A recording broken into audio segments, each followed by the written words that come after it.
ঐতিহ্যবাহী হাইলাকান্দি শ্রীকৃষ্ণ সারদা কলেজের ছাত্র সংসদ নির্বাচনকে কেন্দ্র করে সোমবার কলেজ চত্বরে হাতাহাতির ঘটনা সংঘটিত হয়েছে। প্রাক্তন ছাত্রনেতার হাতে আক্রান্ত হয়েছেন এনএসইউআই এর কর্মকর্তারা। ঘটনার বিবরণ জানিয়ে সুবিচার চেয়ে এনএসইউআই এর পক্ষ থেকে এসএস কলেজের অধ্যক্ষের নিকট লিখিত অভিযোগপত্র দাখিল করা হয়। অভিযোগপত্রে উল্লেখ করা হয়েছে যে এসএস কলেজের এজিএস প্রার্থী রিত ধর এবং এসএস কলেজের সিনিয়র ছাত্র আব্দুল তৌহিদ খানের উপর প্রাক্তন ছাত্রনেতা বিশাল দাস হামলা চালায়। এই ঘটনায় এবিভিপিকে সম্পূর্ণ দায়ী করেন আক্রান্ত ছাত্র রিত ধর এবং আব্দুল তৌহিদ খান। অভিযোগপত্রের প্রতিলিপি হাইলাকান্দি পুলিশ সুপার, সদর থানার ওসি এবং কলেজের নির্বাচন কমিশনের কাছে প্রেরণ করা হয়। সকালে কলেজে আসি এবং স্টেজের সামনে দাঁড়িয়েছিলাম আমার সিনিয়রদের সাথে। একজন আউট স্টুডেন্ট, এসএস কলেজের এক স্টুডেন্ট, এক জিএস না কি ছিলেন জানি না, নাম কি, নাম হলো বিশাল দাস। উনি এবিপির অর্গানাইজেশনে জড়িত আছেন এবং বিজেপির সাথে জড়িত আছেন। তো আমি বলতে চাই, আমি আমার জায়গাতে দাঁড়িয়েছিলাম আমার কলেজের সামনে, ও এসে আমার টাই ধরে টানিয়ে নিয়ে কিসের জন্য মেরেছিল?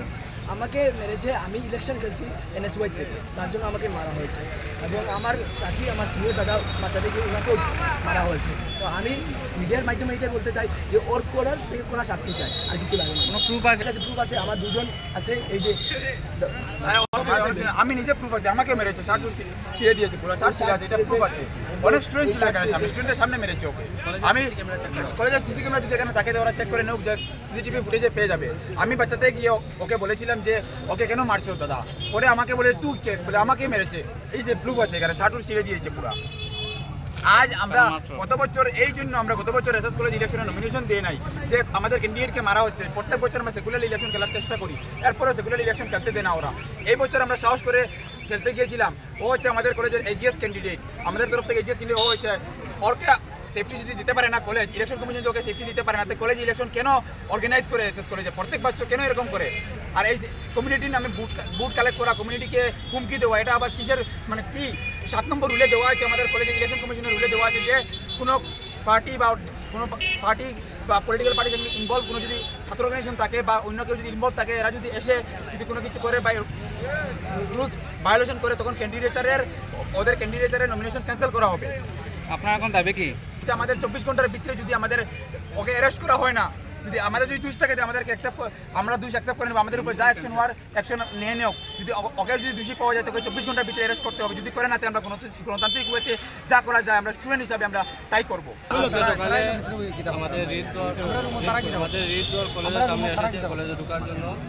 তখন তারা এবিপি এই যে কালবি বলতে পারি বিশাল দাস, সে কলেজের সামনে এসে দাদাগিরি করে ওকে টেনে নিয়ে মেরেছে এবং আরও আলম্মাকে মেরেছে।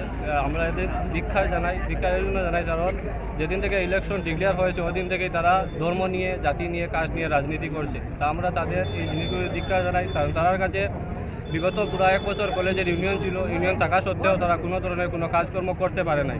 এই কাজকর্ম করতে না পারায় আজকে তারা এসে কলেজের ভিতরে এই যে জায়গার মধ্যে কোনো রুলের মধ্যেও এখানে নিয়ে ধর্ম নিয়ে রাজনীতি করা আমরা কোনো সময় মানব না, কিন্তু তারা এরপরে এখানে ধর্ম নিয়ে, জাতি নিয়ে রাজনীতি করে। আর রাজনীতি করার জন্য আমরা তাদের উপর ধিক্কার জানাই এবং আমরা ইতিমধ্যে তার প্রিন্সিপালের কাছে আমরা কমপ্লেন করেছি এবং থানা গিয়ে আমরা কেসও ফাইল করব বিশাল দাসের বিরুদ্ধে। বিশাল দাস যেভাবে আমাদের স্টুডেন্টকে মারধর করেছে, কলেজের স্টুডেন্ট না হয়েও কিন্তু কলেজের স্টুডেন্ট ড্রেস থাকা অবধি যে কলেজের স্টুডেন্টের উপরে অ্যাটাক দেওয়া হয়েছে, তা আমরা কোনোভাবে মেনে নিতে পারবো না এবং এর মাধ্যমে মিডিয়ার মাধ্যমে আমরা তাদের উপর ধিক্কার জানাই এবং আগামীতে যাতে এ ধরনের কোনো কিছু না হয়, তার জন্য আমরা প্রশাসনের দৃষ্টি আকর্ষণ করব।